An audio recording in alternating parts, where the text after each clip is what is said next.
Hello, everybody. First off, happy December 1st, 2022 on the Unfiltered podcast. I'm your host, Ernest Christian, and today I want to kind of review, react, something different here, something off the beaten path, not sports here, music related here. Metallica, my favorite band in the entire planet. They, on Monday, dropped their first single, which is going to be the first single for their new album that's being released April 14th, 2022. 2023 rather, sorry. I made a mistake actually on putting 22 on my Instagram page when I posted the song. But anyway, and this came out of nowhere because I look, we've been hearing rumors that you know for the last year or so that the band plans on releasing new music in 2023. They didn't say when in 2023. They kept saying 2023. Then there's no dates. There's been no timetable, none of that.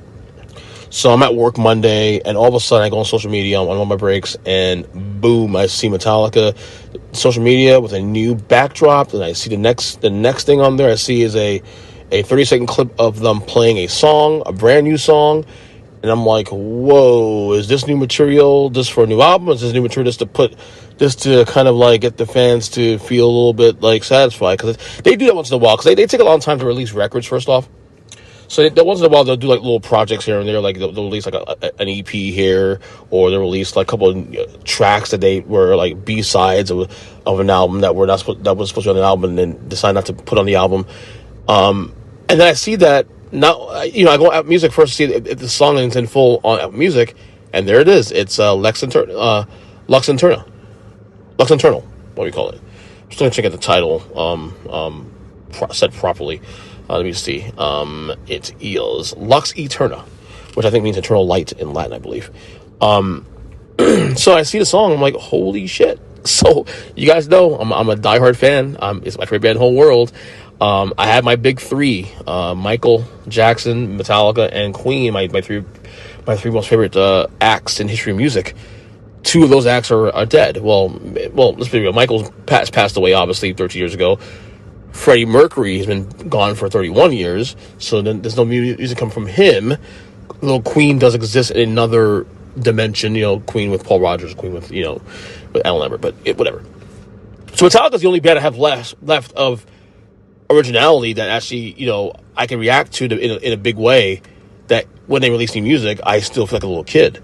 I'm the same music fan that back in the days that, when a new album was released, even when singles were released back in the 90s, physical singles, I would go to the stores and, buy them, and I would react with the day of releases, whatever was a single or an album, go to the store and just gorge the material. And that's how I did things, and so, obviously I heard the song, loved the song, listened to the song in a span of 24 hours, listened to that song, I shit you not, I listened to that song 22 times in a span of 24 hours. The song I was saying sounds like something that can be released off of Garage Inc., which is weird because Garage Inc. is actually a cover album, not an actual originals album, but the sound of it, it sounds very clean. But also, the reason I said it too, because this song sounds like stuff from their roots, and not just their roots, but also the roots they were raised on. For example, it sounds like the influences of the new wave of British heavy metal from way back in the 70s and 80s, like Diamond Head and King Diamond and those bands of that era.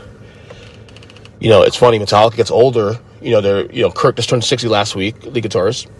James and Lars will turn 60 next year. I think Rob is also, if not, they're close to being 60 as well.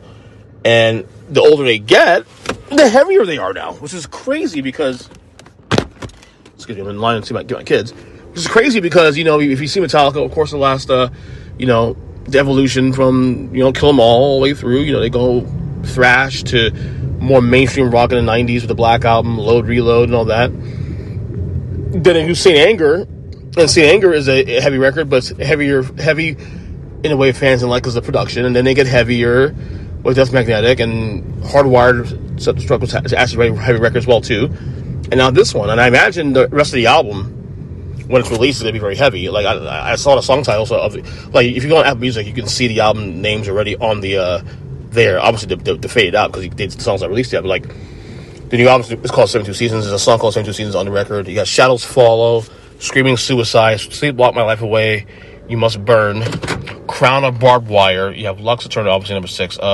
Chasing Light, If Darkness Had a Sun, Too Far Gone, Room of Mirrors, and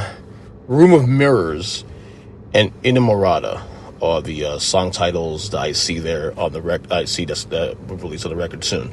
To me, the biggest highlight of the song is obviously Kirk has this nice solo in the middle, which is awesome. The sound sounds clean. It's brutal. It's heavy. It's all the things that Metallica continues to bring to the table, even 40 plus years into doing the music.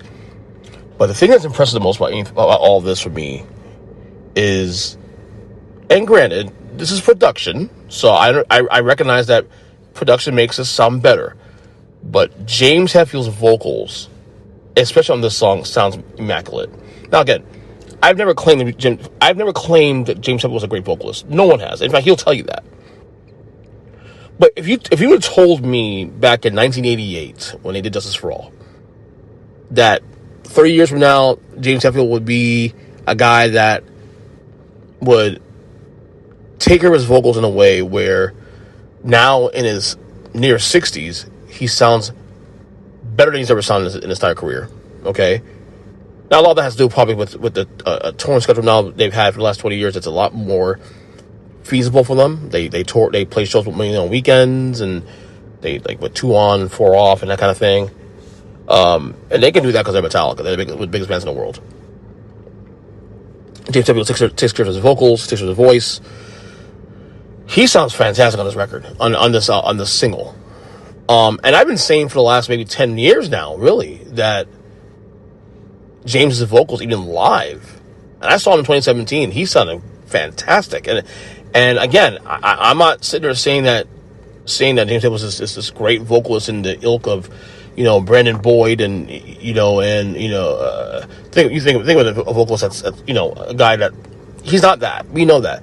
But for what he can bring to the table and what he has done with his voice in the last decade or so, I have to give him credit for that. I have to. He's done a great job of making sure, taking care of his voice, and he is really expanded. Like he can actually, I dare say, he can sing, and you can see that too. Also, when they're making the records, you can see them in studio when he's doing his vocal lines and stuff, of songs and stuff. Like you can tell that he's taken his vocals even more seriously, and he's done it in a way where you gotta respect that, man. So to me, that's the highlight of the song for me is James's vocals. I know when he says Lux AEterna, in the chorus, and there's a lot of reverb and all that, but if you told Metallica, if you told me that James Hetfield would have sounded like that back in 1988, hell, back in 1991 when they did the Black Album, the first album, they actually did put a focus on vocals. Which is a credit to Bob Rock for the record. I would have called you a liar. But the song gets an A for me, man. It's a great song. It's Metallica, but it goes to the roots again. And it's amazing that they're the older they get, they're getting heavier. They're getting heavier and heavier again. Like, this is a far cry of load and reload, man. I mean, and I say it as a guy who loves Load, who says that Load is I think Load is personally my second favorite Metallica album. Personally. For a lot of reasons. But yeah, check out the single. It's on YouTube. The video is really cool. The video reminds you of Hardwired a little bit with more graphics. They play in a circle again and all that, and nice little effects and stuff. It reminds you of the Hardwired video also too. But a lot more effects to this one, a little more creative. But yeah, the single's out now. They released their touring schedule too as well. Actually, they released the touring schedule as well for the next 2 years. They're doing 2 shows on weekends and weekdays off, that kind of thing. Unfortunately, not coming down here. So I got friends of mine that asking me if they want to come join them in Minneapolis and in Jersey and Detroit to see them. I would love to, man. I really would love to. I just don't know if I'll be able to do it because I got a lot going on in 2023 with important trips myself commitments I can't get out of. So, but yeah, check out the new Metallica single, Lux AEterna. It's on an upcoming album called 72 Seasons, which will release April 14th, 2023. I am Ernest Christian, and again, thank you for listening to the podcast, and until the next one.